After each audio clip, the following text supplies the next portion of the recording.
I understand you were part of this XWF promotion. The mystery promotion. If a promotion tapes 5 really good episodic hours of TV with really great talent, and it never airs, does it really exist?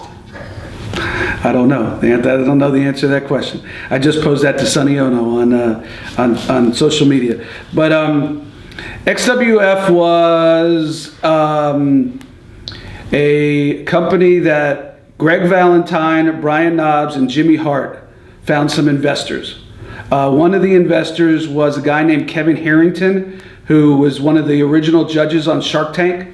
And he was an infomercial guy, big, very successful infomercial guy. They were all involved in infomercials in one way or another, all the people that got involved. And they decided to start a wrestling company. So my bosses were Jimmy and Greg and Knobs, and it's kind of an eclectic group of people you work for, especially when you've been working for Tony Schiavone and Eric Bischoff. But I needed a job. My severance was up. Literally, my severance ended the week I got paid first from the XWF, so that was a great opportunity. They would fly me down here from Atlanta. I'd stay during the week. They'd fly me back up.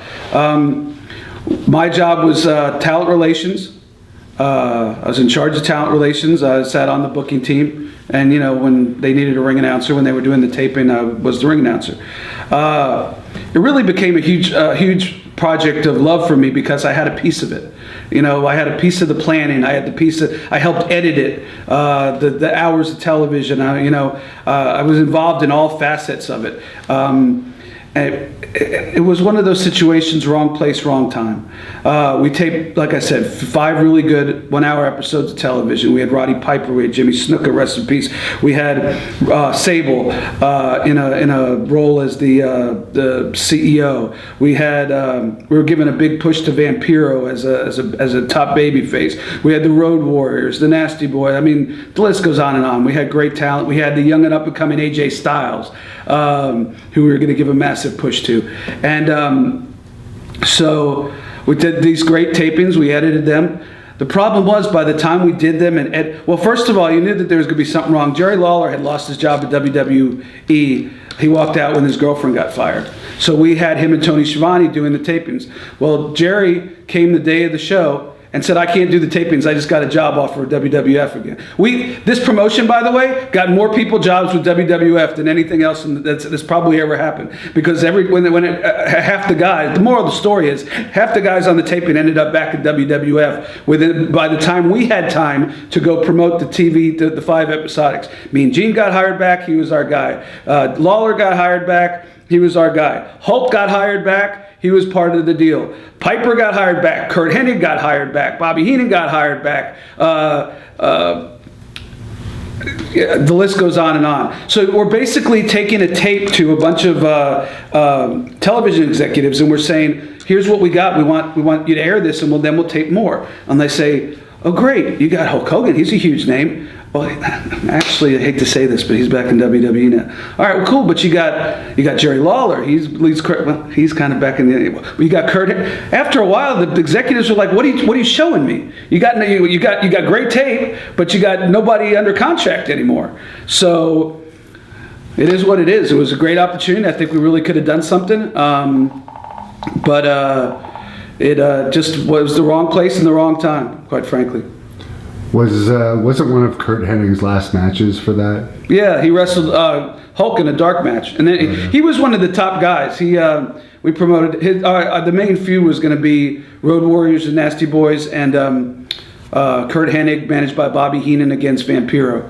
We were really giving Vampiro a push. I don't know whether it would have worked or not, quite frankly, but we thought he had, for the time, and we thought he had a unique gimmick, sort of almost like a modern version of Sting, but we never got the chance to find out. One other thing I have to ask you about XWF is when I wrestled in Puerto Rico, there was always boxes of XWF shirts that I don't know if they were still trying to sell them or what, but they were sitting at a storage room in the WWC office, so maybe you could explain. We did an invasion angle. Okay. Where XWF was going to come. We showed our tapes on their show. They had 2-hour block. We'd show 1 hour of XWF and for 5 weeks. And then some of the guys flew there to do angles. the Nasty Boys did an angle with Thunder and Lightning, and I forget who did an angle with Carlos, or I forget exactly the matchups. But we did an angle for an anniversary show where it was XWF versus WWC. I actually got to wrestle, quote unquote, one of the referees. I'd remember his name if you told me. We just kind of rolled around, and I was so blown up after 30 seconds, I let him pin me. Well, he was going to pin me anyway, but I let him pin me like 2 minutes before it was supposed to. Yeah, that was an interesting trip because I got written a check, and I took it to a check cashing place because I had heard horror stories, and I got my cash, and then a week later I found out the check bounced. So thank you, Victor Jovica. I appreciate it. Yeah, you're definitely not the first. That's happened to me a lot with them, which is why I've left the company too. But did that happen with any of the bigger stars? They all got paid in cash, I think. Okay. Not that I know of, but if it did, they probably wouldn't want to admit it, you know?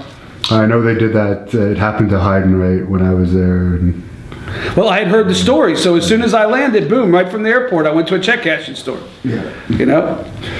You should have tried to cash it while you were in Puerto Rico.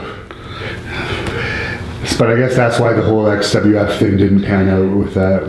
It just didn't draw. Yeah. It just we didn't have enough of the stars there. We were putting guys like Ricky Santana and Fidel Sierra, who are two great talents, by the way. Don't get me wrong, and they're great friends of mine. But we're putting them in spots that on TV were Curt Hennig and you know.